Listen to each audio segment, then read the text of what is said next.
معتصمين لغايه يعني ان شاء الله يعني ان شاء الله معتصمين لغايه اسبوع السيد رئيس الجمهوريه.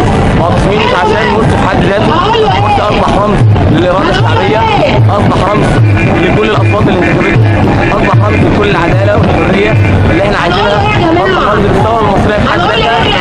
عشان الشعب يختار، عشان الشعب يؤتي المثل، عن الشعب يمشي ويقف كل طوابير الانتخابات على فرقه رمز الاستقلال. ده اللي احنا مش هنقبل فيه، سواء كنا شباب اخوان او شباب اي تيار تاني او حتى شباب عادي لا ينتمي لاي تيارات. دلوقتي احنا نازلين ومعتصمين حتى جوه رئيس الجمهوريه. احنا مش بنقفل الشارع، لكن لما الحق يتاخد من اصحابه، لما الناس تتقتل في الشوارع، لما 200 واحد يتقتلوا في اقل من 12 ساعه في شارع واحد، يبقى احنا لازم ننزل ونطالب بحقنا ايا